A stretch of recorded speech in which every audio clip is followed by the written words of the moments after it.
सन 1893 में sir William burn तथा W S Kang ने इंडियन पार्लियामेंट्री कमेटी की स्थापना भारत में राजनीतिक सुधार हेतु हाउस ऑफ कॉमन्स में आंदोलन करने के लिए की थी। महात्मा गांधी ने कहा था कि उनकी कुछ सबसे गहन धारणाएं अन टू दिस लास्ट नामक पुस्तक में प्रतिबंधित होती है और इस पुस्तक ने उनके जीवन को बदल डाला है। इस पुस्तक का वह संदेश क्या था जिसने महात्मा गांधी को बदल डाला है? व्यक्ति का कल्याण सबके कल्याण से निहित है। महात्मा गांधी ने जॉन रीसिकन की पुस्तक में अन टू दिस लास्ट अफ्रीका प्रवास के समय पढ़ी थी। इस पुस्तक ने गांधी जी के जीवन को बदल दी थी। इस पुस्तक का वह संदेश जिसमें महात्मा गांधी के जीवन को बदला वह था व्यक्ति का कल्याण सबके कल्याण में निहित है। भारतीय स्वतंत्रता आंदोलन के संदर्भ में उस मेहनता की ख्याति भारत छोड़ो आंदोलन की बोल में गुप्ता कांग्रेस रेडियो चलाने हेतु भारत छोड़ो आंदोलन 9 अगस्त 1942 ईस्वी को प्रारंभ हुआ। इस आंदोलन के दौरान कांग्रेस मुंबई के कई भागों में गुप्त रेडियो प्रसारित किया जाता था। इस रेडियो पर डॉक्टर राम मनोहर लोहिया प्रसारण करते थे, जबकि उषा मेहता भूमिगत रेडियो का संचालन करने वाले छोटे से छोटे दल की सदस्य थे। भारतीय स्वतंत्रता आंदोलन के काल के संदर्भ में नेहरू रिपोर्ट में निम्नलिखित में से किसकी अनुशासन की गई थी? अल्पसंख्यकों हेतु आरक्षित स्थानों के लिए संयुक्त निर्वाचन क्षेत्र और संविधान में भारतीयों के लिए मौलिक अधिकारों का प्रावधान। 11 मई 1928 ईस्वी को मुंबई में दूसरे सर्वदलीय सम्मेलन में पंडित मोतीलाल नेहरू की अध्यक्षता में एक 9 सदस्यीय समिति की स्थापना की गई, जिससे भारत के संविधान के सिद्धांतों का निर्धारण करना था। रिपोर्ट में की गई सिफारिश की इस प्रकार थे: भारत को डोमिनियन स्टेट अधिराज्य का दर्जा। भारत एक संघ होगा जिसे नियंत्रण में केंद्र में द्विसदनीय विधानमंडल होगा। मंत्री सदन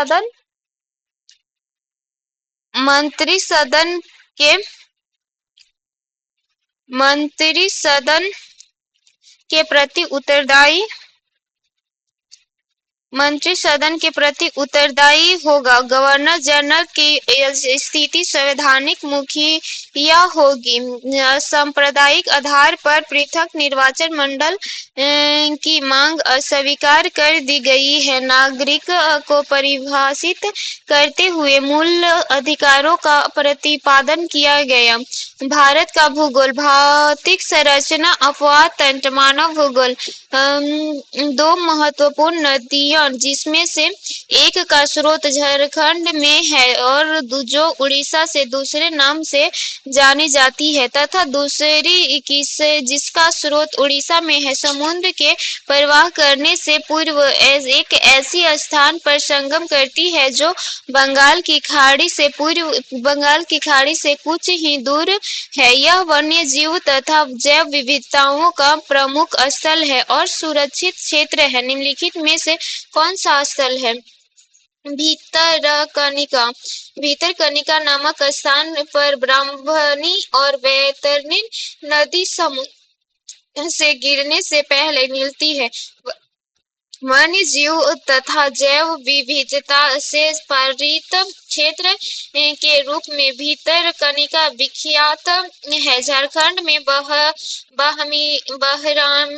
बहरानी नदी दक्षिण कोयला के नाम से जानी जाती है। उराउलकेला नामक स्थान पर शंख नदी उद्गम क्षेत्र झारखंड तथा छत्तीसगढ़ सीमा के निकट से दक्षिण कोयले से मिल जाने के बाद इसका नाम ब्राह्मणी हो जाता है। उसी उड़ीसा राज्य के बरोईझर जिले में वैतरणी नदी का उद्गम गुप्त गंगा पहाड़ी से होता है। बलुई और लवणीय क्षेत्र एक भारतीय पशु जाति का प्राकृतिक आवास है। उस क्षेत्र के कोई परभाषी नहीं है, किंतु आवास ध्वंस होने के कारण उसका अस्तित्व खतरे में है। यह पशु निम्नलिखित में से कौन हो सकता है? भारतीय वन्य गधा।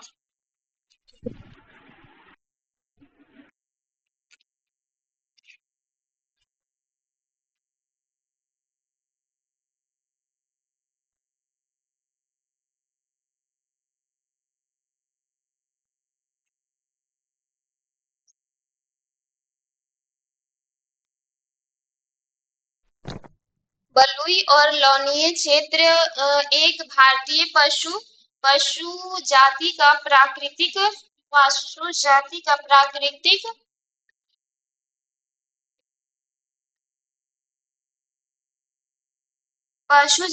प्राकृतिक आवास है। जो ऐसा पशु भारतीय वन्य गधा है। कच्छ का रण इसका प्राकृतिक आवास है। इस क्षेत्र में उस पशु के कोई परभाषी नहीं है, किंतु आवास ध्वंस होने के कारण उसका अस्तित्व खतरे में है।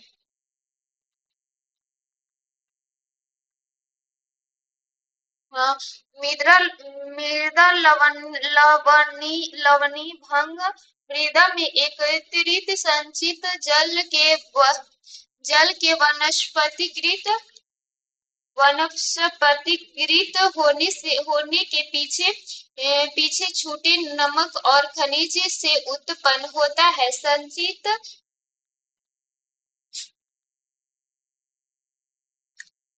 संचित भूमिका पर लवणीय भवन का प्रभाव पड़ता है। यह कुछ मृदाओं का प्रगमनीय बना देता है।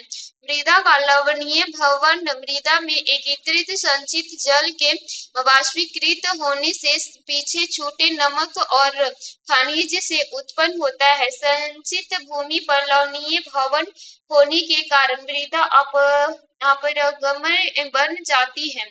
प्राकृतिक एवं अप्राकृतिक संसाधन अंतर्राष्ट्रीय संरक्षण संघ द्वारा प्रकाशित रेड डाटा बुक्स में निम्नलिखित सूची सूचकांक सम्मिलित की जाती है। जीव विविधताओं के प्रखर स्थलों हॉप स्टॉक्स में विद्यमान स्थानीय पौधे और पशु जातियों की सूची। अष्टकग्रस्त पौधे और पशु जातियों की सूची। विभिन्न देशों में प्राकृतिक एवं प्राकृतिक संसाधन संरक्षण हेतु संरक्षित स्थलों की सूची। निम्नलिखित कूटों के आधार पर सही उत्तर का चयन कीजिए। केवल 2 सही है। संकटग्रस्त पौधे और पशु जातियों की सूची। प्राकृतिक एवं प्राकृतिक संसाधन अंतर्राष्ट्रीय संरक्षण संघ द्वारा प्रकाशित रेड डाटा बुक्स में संकटग्रस्त पौधा और शुष्क जातियों की सूचियां सम्मिलित की जाती है। IUCN की स्थापना 1948 ईस्वी में प्राकृतिक में संरक्षण और प्राकृतिक संसाधन के सतत उपाय को बढ़ावा देने के उद्देश्य से की गई थी। गंगा के निचले मैदान में यह विशेषता है कि यहाँ वर्ष भर जलवायु उच्च तापमान के साथ आर्द्र बनी रहती है। इस क्षेत्र के लिए निम्नलिखित फसलों के युग्म में से कौन सा युग्म सबसे उपयुक्त है? धान और जूट। गंगा के निचले मैदान की सर्व प्रमुख विशेषता यह है कि गंगा पर वर्ष भर जलवायु उच्च तापमान के साथ आर्द्र बनी रहती है, जिससे यह क्षेत्र धान और जूट फसलों के लिए सबसे उपयुक्त है।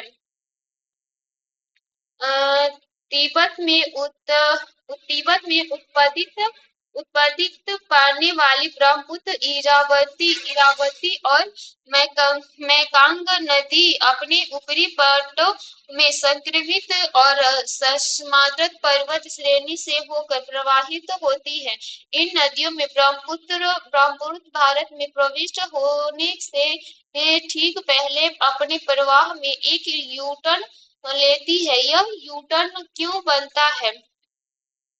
भूवैज्ञानिक वरुण हिमालय के अक्षांशीय नमक के कारण। ब्रह्मपुत्र, इरावती और मैकांग नदी की उत्पत्ति तिब्बत में होती है। ये संकरणीय और समांतर पर्वत श्रेणियों से होकर प्रवाहित होती है। ब्रह्मपुत्र नदी भारत में प्रवेश से पूर्व एक यू-टर्न लेती है। यह यू-टर्न भूवैज्ञानिक तरुण हिमालय के अक्षांशीय नमक के कारण है। निम्नलिखित विशेषताएं भारत के एक राज्य की विशेषताएं हैं।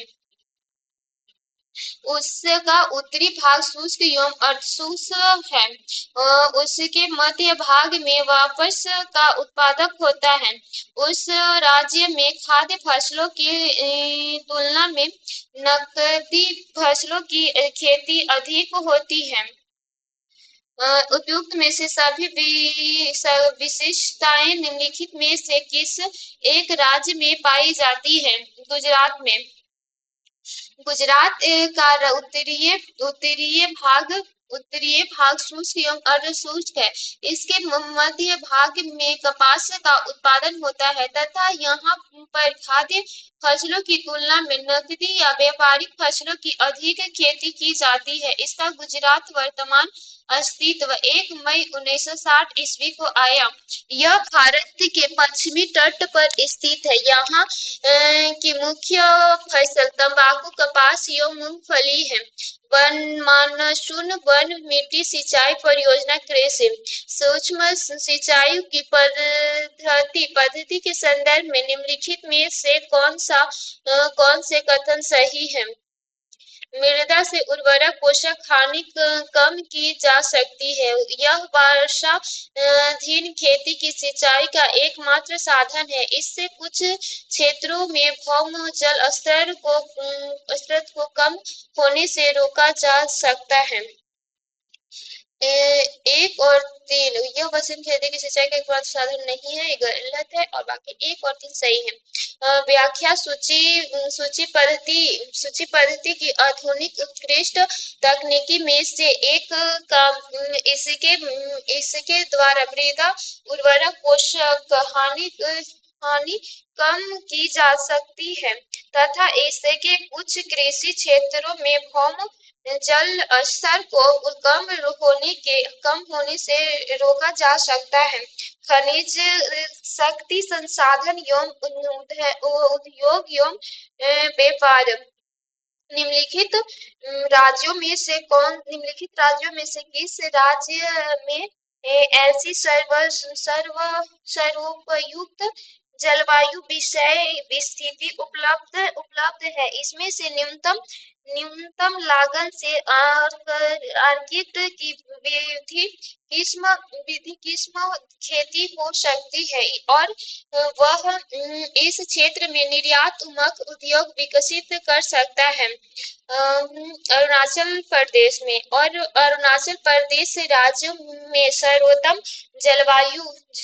जलवायु विशेष स्थितियां उपलब्ध है, जिसमें से यहाँ पर आर्कटिक विधि किस्मों की खेती हो सकती है तथा यहाँ पर निर्यात मुख्य उद्योग विकसित किया जा सकता है। उत्तर पूर्वी भारत में अरुणाचल प्रदेश प्रमुख पर्यटक क्षेत्रों के रूप में उभर रहा है।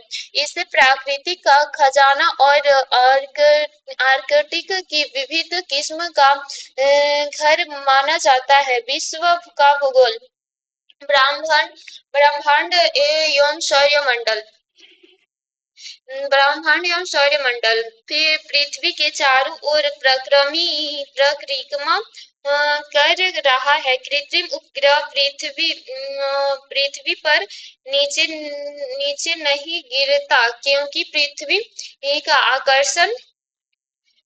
आकर्षण उसकी गति के लिए आवश्यक त्वरण प्रदान करता है। पृथ्वी के चारों ओर परिक्रमा कर रहा कृत्रिम उपग्रह इसलिए पृथ्वी पर नीचे नहीं गिरता क्योंकि पृथ्वी का आकर्षण उसकी गति के लिए आवश्यक त्वरण प्रदान करता है।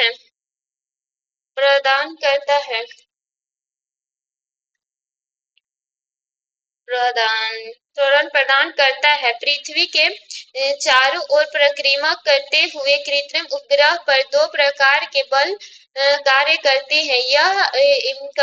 एक है केंद्रीय बल और दूसरा है प्रक्षोभ बल।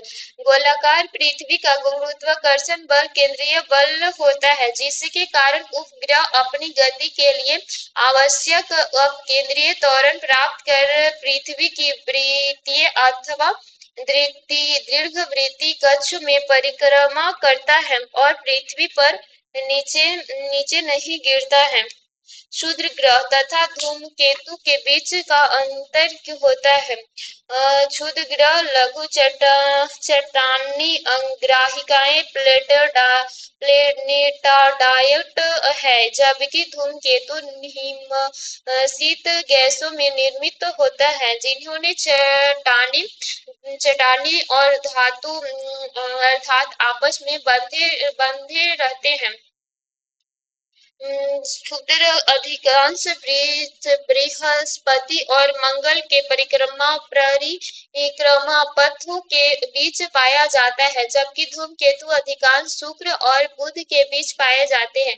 धूमकेतु गोचर दीप्तिमान पुंछ दर्शाते हैं जबकि क्षुद्र ग्रह यह नहीं दर्शाते हैं। उपयुक्त में से कौन सा कथन सही है?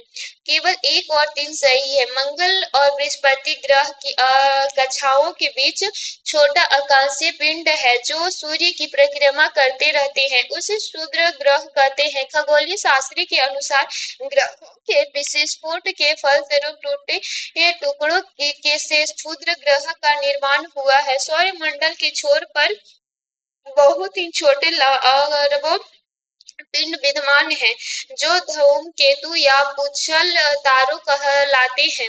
यह गैस एवं धूल का संग्रह है जो आकाश में लंबी चमकदार पुंछ सहित प्रकाश के चमकीले गोले के रूप में दिखाई देते हैं। उत्तरी गोलार्ध की तुलना में दक्षिणी गोलार्ध में पश्चिमी पवन अधिक सशक्त तथा अस्थायी होती है क्योंकि उत्तरी गोलार्ध की तुलना में दक्षिणी गोलार्ध में भूखंड कम है।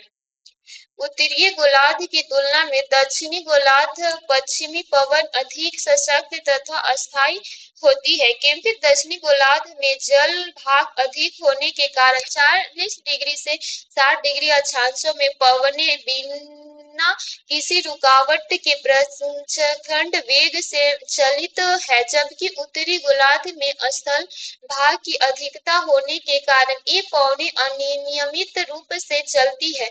कोरियालिस बल का प्रभाव उत्तरी एवं दक्षिणी गोलार्ध में समान रूप से होता है। निम्नलिखित में से किसके द्वारा भारत और पूर्वी एशिया के बीच नौसंचालन समय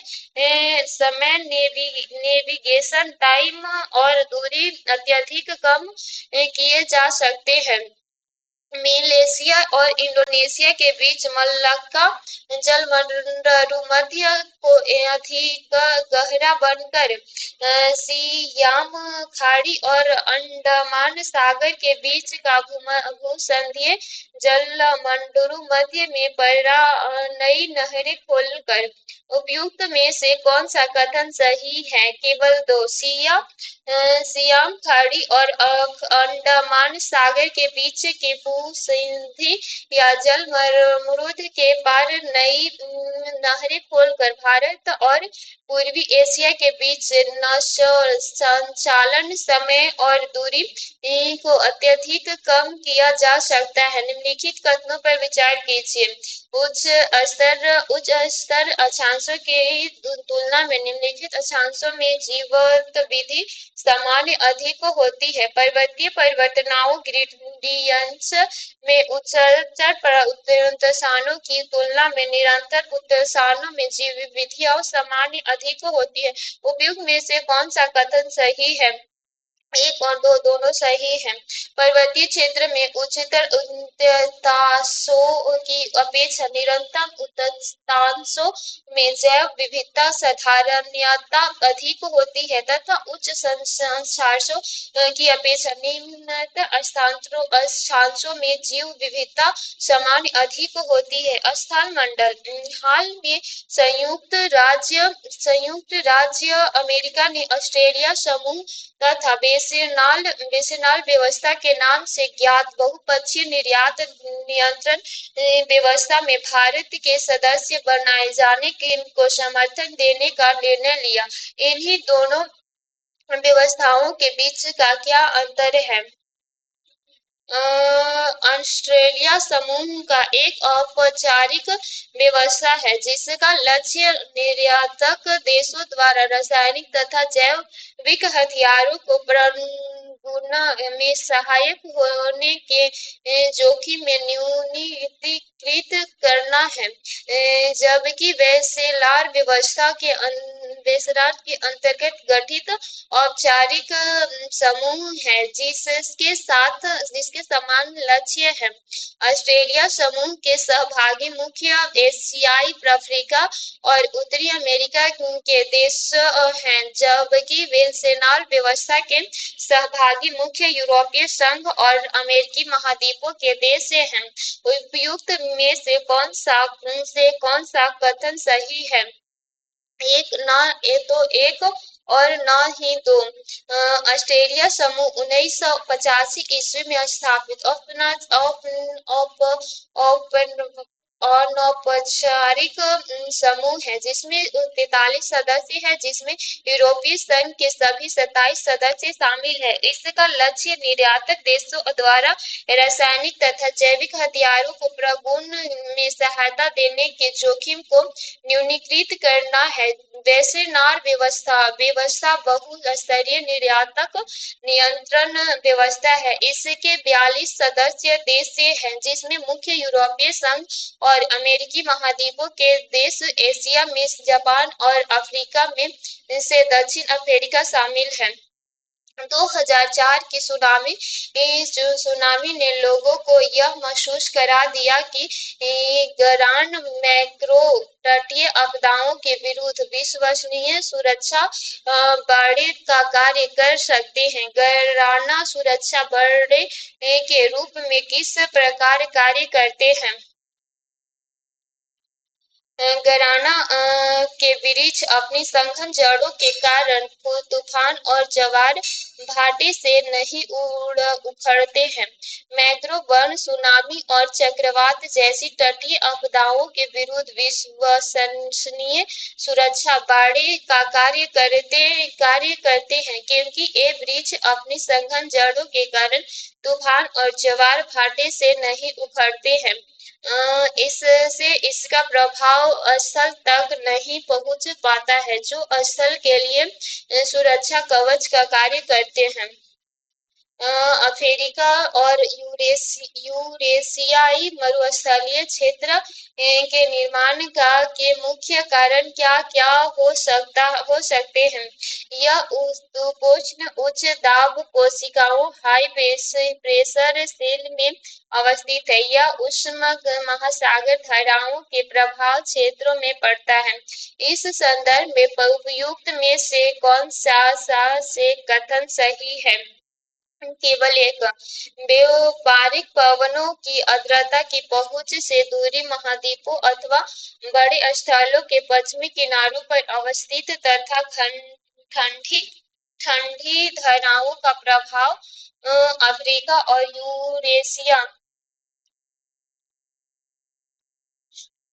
यूरेशिया मरुस्थलीय क्षेत्रों के निर्माण का प्रमुख कारण है। इसके अतिरिक्त उपोष्ण उच्च दाब कोशिकाओं हाई प्रेशर सेल्स में अवस्थित भी इसका एक महत्वपूर्ण कारण है। यह ठंडी धाराओं के प्रभाव में है जो उच्च शुष्कता की ओर ले जाती है। जलमंडल भू-युद्धीय नीति की दृष्टि से महत्वपूर्ण क्षेत्र होने के नाते दक्षिण पूर्व एशिया लंबे अंतराल और समय में वैश्विक समुदाय का ध्यान आकर्षित करता आया है। इस वैश्विक संदर्भ की निम्नलिखित में से कौन सी व्याख्या सबसे प्रभावकारी है? यह द्वितीय विश्व युद्ध का सक्रिय घटनास्थल था। यह एशिया की दो शक्तियों चीन और भारत के बीच स्थित है। यह शीत युद्ध की अवधि में महाशक्तियों के बीच परस्पर मुकाबले की रणभूमि थी। यह प्रशांत महासागर और हिंद महासागर के बीच स्थित है और इसका चरित्र उत्कृष्ट समुद्रवर्तीय है। भू-युद्धीय नीति की दृष्टि से महत्वपूर्ण क्षेत्र होने के नाते दक्षिण पूर्वी एशिया लंबे अंतराल और समय से वैश्विक समुदाय का ध्यान आकर्षित करता है। यह प्रशांत महासागर और हिंद महासागर के बीच स्थित है और इसका चरित्र उत्कृष्ट समुद्रवर्ती है। इसके क्षेत्रों में महत्व को देखते हुए कैमैन द्वारा श्रीलैंड का सिद्धांत दिया गया था। कड़े जाड़े में झिल्ली की सतह शीत हो जाती है किंतु इसके तल में जल द्रव्य अवस्था में बना रहता है। यह किस कारण से होता है? जल की सघनता 4 डिग्री सेल्सियस पर अधिकतम होती है। कड़े जाड़े में झील की सतह हिमशित हो जाती है किंतु उसे तल से जल द्रव्य अवस्था में बना रहता है क्योंकि जल की सघनता 4 डिग्री सेल्सियस पर अधिकतम होती है। सतह का जल 0 डिग्री सेल्सियस पर होने के कारण झिल्ली की ऊपरी हिमशित सतह ऊष्मारोधी का कार्य करती है तथा जल में उपस्थित ऊष्मा को बाहर नहीं जाने देती है। यह संदेश की ही ऑस्ट्रेलिया में हाल में आई बढ़ा ला नीला के कारण आई थी। ला नीला एल नीलो से कैसे भिन्न है?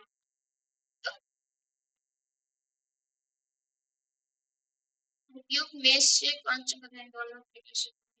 ला नीलो विश्ववतीय हिंद महासागर में समुद्र के असाधारण रूप से ठंडे तापमान से चरित्रित होता है जबकि एल लोना विश्ववतीय प्रशासन महासागर से समुद्र के असाधारण रूप से गर्म तापमान के चरित्रित होता है। एल लोनीना का भारत की दक्षिण पश्चिम मानसून पर प्रतिकूल प्रभाव पड़ता है किंतु ला नीला का मानसून जलवायु पर कोई प्रभाव नहीं पड़ता है। न तो एक सही है ना ही दो सही है। लाल नीला का संबंध पश्चिमी प्रांत प्रशांत महासागरों के उत्सान से है, जबकि ए नीलो नीलो का संबंध पूर्वी प्रशांत महासागरीय जल के तापमान में वृद्धि से है। एल नीनो का भारत के दक्षिण पश्चिम मानसून पर प्रतिकूल प्रभाव पड़ता है, जबकि ला नीनो के कारण इंडोनेशिया एवं ऑस्ट्रेलिया की समीपवर्ती भागों में सामान्य से अधिक वर्षा होती है और भारत में भी ग्रीष्मकालीन मानसून अधिक सक्रिय हो जाता है। जनसंख्या की जनसंख्या एवं नगरीकरण। भारत की गिनती जनसांख्यिकीय लाभांश डेमोग्राफिक डिविडेंड वाला देश के रूप में की जाती है। ऐसा इसलिए है क्योंकि यहाँ 15 से 64 वर्ष की वायु वर्ग की जनसंख्या अधिक है। भारत की गिनती जनसांख्यिकीय लाभांश डेमोग्राफी डिविडेंड्स वाले देशों के रूप में की जाती है। इसका कारण यह है कि यहाँ 15 से 64 वर्ष की वायु की जनसंख्या अधिक है तथा बच्चों एवं वृद्ध की संख्या कम है। भारतीय संविधान एवं राज्य व्यवस्था प्रस्तावना एवं संघ क्षेत्र नागरिकता मूल अधिकार मूल कर्तव्य राज्य के नीति निर्देशक तत्व निम्नलिखित पर विचार कीजिए। शिक्षा का अधिकार, समानता के साथ सार्वजनिक सेवा प्राप्त करने का अधिकार और भोजन का अधिकार। 1, 2 और 3 सभी अधिकार आते हैं। मानव अधिकार को व्यापक घोषणा के अंतर्गत शिक्षा का अधिकार अनुच्छेद 26, समानता के साथ सार्वजनिक सेवा प्राप्त करने का अधिकार अनुच्छेद 21 और तथा भोजन का अधिकार अनुच्छेद 25 आते हैं। भारत में किसी धार्मिक सांप्रदायिक समुदाय को यदि राष्ट्रीय स्तर पर अल्पसंख्यक वर्ग का दर्जा दिया जाता है तो वह किसी विशेष लाभों का हकदार हो जाता है।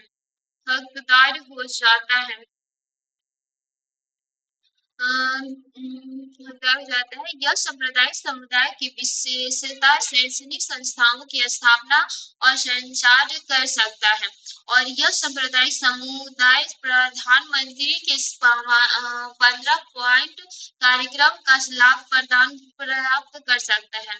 दूसरा, नहीं, यह भारत के राष्ट्रपति स्वयं इस सांप्रदायिक समुदाय के एक प्रतिनिधित्व को लोकसभा में मनोनीत कर देते हैं। नहीं, ठीक है। और भारतीय संविधान के अनुच्छेद 30 के अंतर्गत शिक्षा संस्था की स्थापना और प्रशासन करने का अल्पसंख्यक वर्ग का अधिकार है। अनुच्छेद 30(1) के अनुसार धर्म या भाषा पर आधारित सभी अल्पसंख्यक वर्गों को अपनी रुचि की शिक्षा स्थापना और प्रशासन का अधिकार होगा। अनुच्छेद 29(2) के अनुसार शिक्षा संस्थाओं की सहायता देने में राज्य किसी शिक्षा संस्था के विरुद्ध इस आधार पर विभेद नहीं करेगा कि वह धर्म या भाषा पर आधारित किसी अल्पसंख्यक वर्गों के प्रबंध में है। केंद्र सरकार द्वारा अल्पसंख्यक वर्गों के कल्याण के लिए प्रधानमंत्री का 15 पॉइंट कार्यक्रम प्रारंभ किया गया।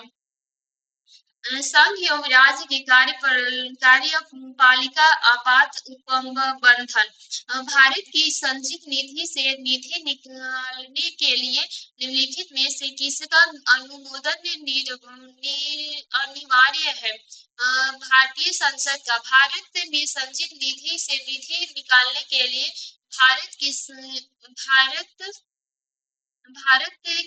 संसद का अनुमोदन अनिवार्य है। व्यय के विषय में संसदीय नियंत्रण की अधूरी है। भारत की संचित निधि यह एक जलाशय है जिसे भारत सरकार को प्राप्त सभी राजस्व और उसके द्वारा लिए गए सभी उधार संशत किए जाएंगे। अनुच्छेद 266 के अनुसार भारत की संचित निधि में से धनराशि विधि के अनुसार ही व्यय की जाएगी। करों और सरकारी कामकाजों के निर्वाह में हुई अन्य प्राप्तियों के संख्या सरकार को प्राप्त हुआ समुच्चय राजस्व जमा होता है।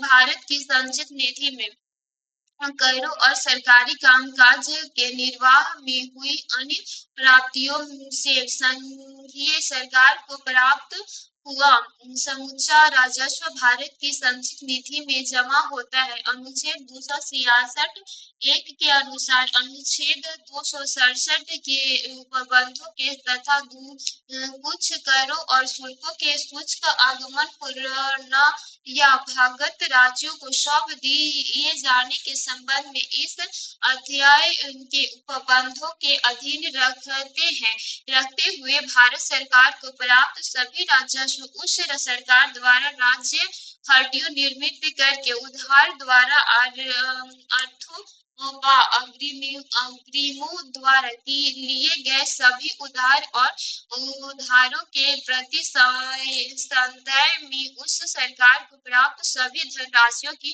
यह संचित निधि बनेगी, जो भारत की संचित निधि के नाम से ज्ञात होगी। विधान मंडल मंत्रिपरिषद। भारतीय संविधान के अंतर्गत निम्नलिखित में से कौन सा मूल कर्तव्य नहीं है? लोक चुनाव में मतदान करना, वैज्ञानिक प्रवृत्ति विकसित करना, सार्वजनिक संपत्ति की सुरक्षा करना और संविधान के प्रति निष्ठावान रहना और उसके आदर्शों का सम्मान करना। ऑप्शन ए सही है। लोक चुनाव में मतदान करना। भारत में संविधान के अंतर्गत लोक चुनाव में मतदान करना मूल कर्तव्य नहीं है। अनुच्छेद 51 का मूल कर्तव्य के तहत भारत के प्रत्येक नागरिक का कर्तव्य होगा कि वह संविधान का पालन करे और उसके आदर्श संस्थाओं, राष्ट्रध्वज और राष्ट्रगान का आदर करे। स्वतंत्रता के लिए हमारे राष्ट्रीय आंदोलन को प्रेरित करने वाले उच्च आदर्शों को हृदय से संजोए रखें और उनका पालन करें। भारत की प्रभुत्व, एकता और अखंडता की रक्षा करें और इसे अक्षुण्ण रखें। देश की रक्षा करें और आह्वान किए जाने पर राष्ट्र की सेवा करे। वैज्ञानिक दृष्टिकोण, मानववाद और ज्ञानार्जन तथा सुधार की भगवान का विकास करे। सार्वजनिक संपत्ति को सुरक्षित रखते हैं और हिंसा से दूर रहे। पंचायती राज व्यवस्था एवं संविधान संशोधन अनुसूची। संविधान 73वां संशोधन अधिनियम 1992 जिसका लक्ष्य देश में पंचायती राज संस्थापनों को प्रोत्साहित करना है, निम्नलिखित में से किन चीजों का व्यवस्था करता है? जिला योजना समिति का गठन करने की, राज्य निर्वाचन आयोग द्वारा सभी पंचायतों का चुनाव करने की, राज्य वित्तीय आयोग की स्थापना करने की। निम्नलिखित फोटो के आधार पर सही उत्तर चुनिए। संविधान का 73वां संशोधन अधिनियम 1992 द्वारा भारत में त्रिस्तरीय पंचायती राजस्व व्यवस्था की स्थापना की गई है। एक ग्राम, ब्लॉक और जिला स्तर पर स्थापित की गई है। इन्हें क्रमशः ग्राम सभा और ब्लॉक तथा समिति और जिला परिषद के नाम से जाना जाता है। यह अधिनियम 24 अप्रैल 1993 से पूरे देश में लागू हुआ था। भारत में पंचायती राज प्रणाली संविधान के नीति निर्देशक तत्व के तहत दिए गए अनुच्छेद 40 के निर्देश के अधीन प्रारंभ की गई है। नीति निर्देशक तत्व के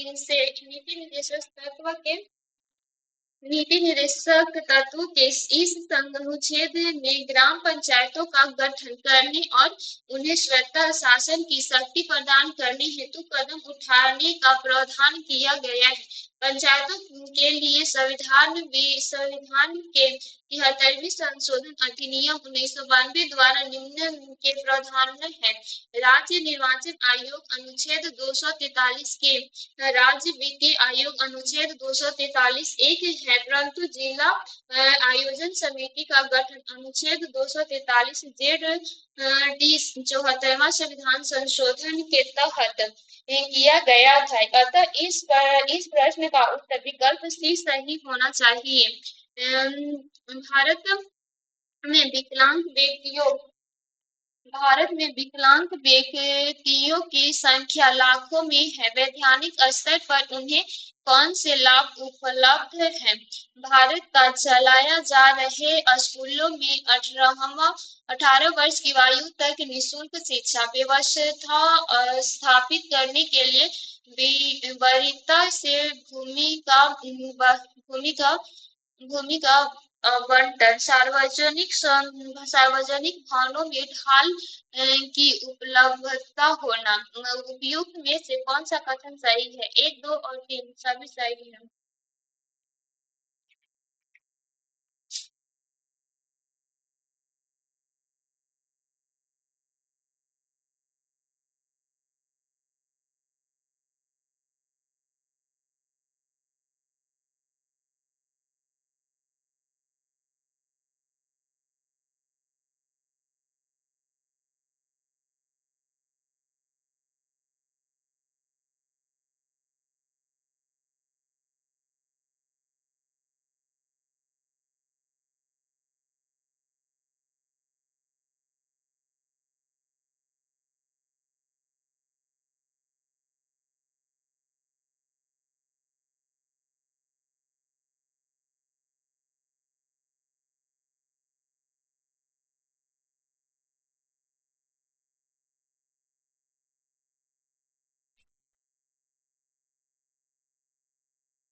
विकलांग व्यक्ति समान अवसर अधिकार की रक्षा और पूर्ण सहभागिता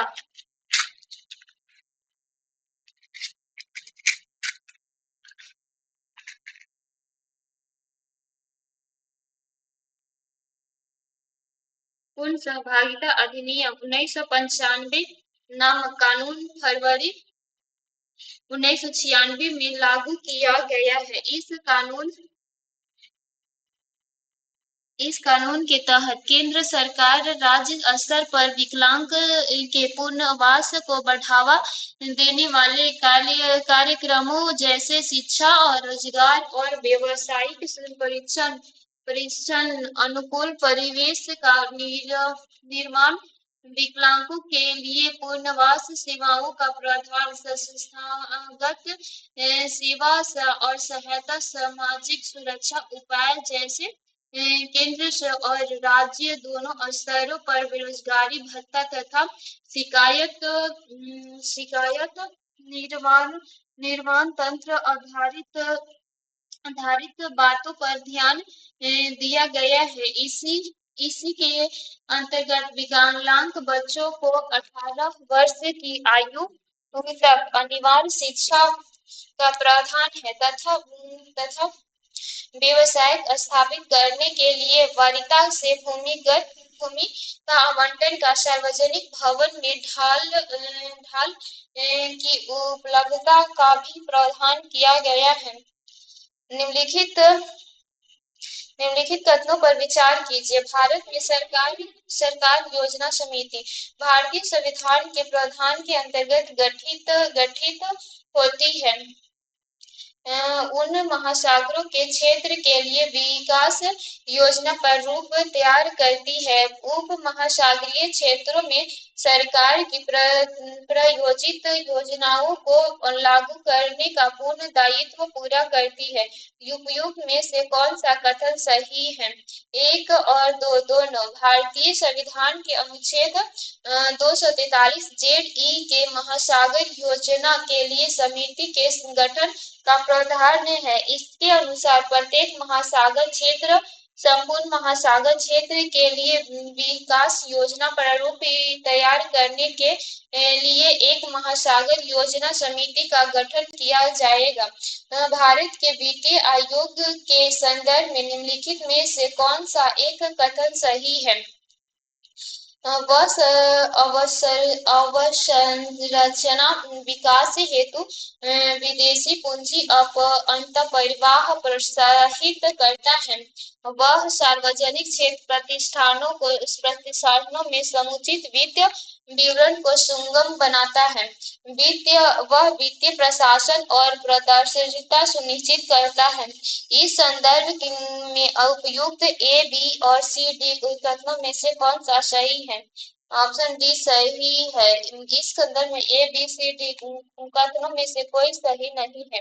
केंद्र से राज्यों को वित्तीय हस्तांतरण हेतु निर्देशक सुझाने हेतु वित्तीय आयोग का गठन किया गया है। संविधान के अनुच्छेद 280 एक में यह व्यवस्था है कि राष्ट्रपति द्वारा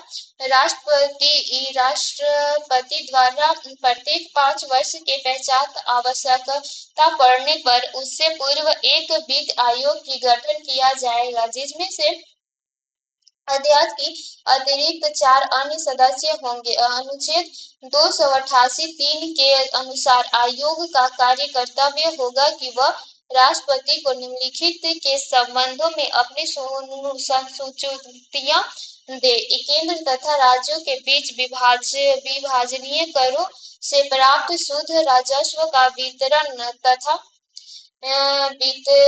तथा इसमें भिन्न राज्यों का हिस्सा।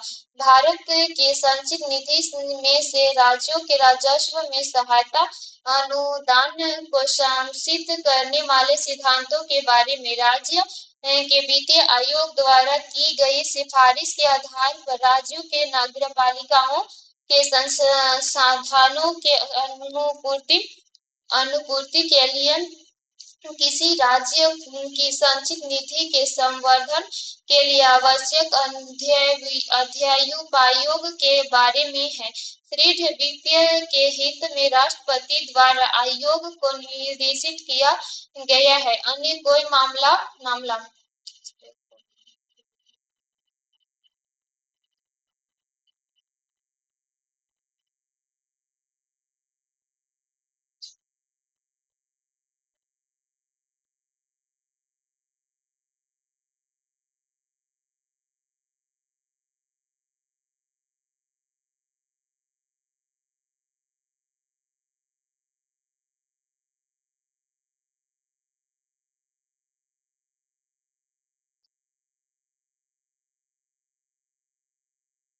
अर्थव्यवस्था। बंद अर्थव्यवस्था वह अर्थव्यवस्था है जिसमें से न तो निर्यातक एक ही आयात करता, न तो निर्यात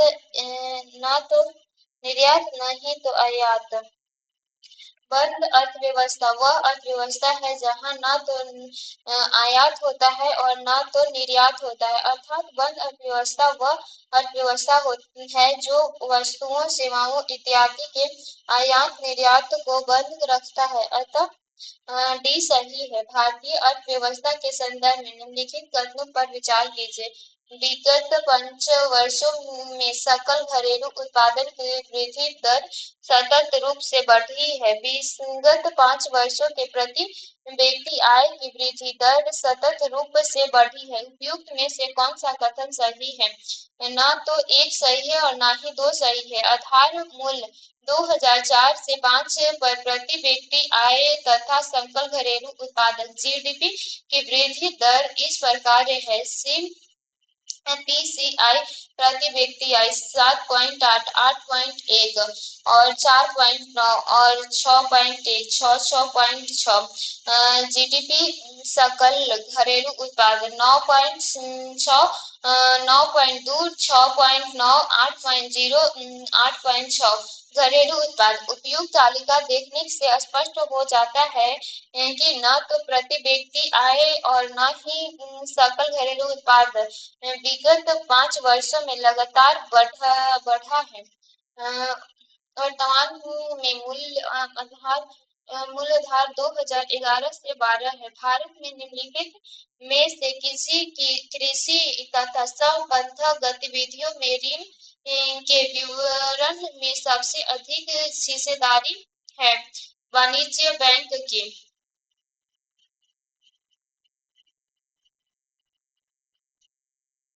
वाणिज्य बैंक कृषि तथा संबद्ध क्षेत्रों में व्यय के रूप में सबसे अधिक हिस्सेदारी वाणिज्य बैंकों की है। वाणिज्य बैंक ने 2006 से 2007 में क्षेत्रीय ग्रामीण बैंकों के साथ कृषि क्षेत्र को 1,40,40,000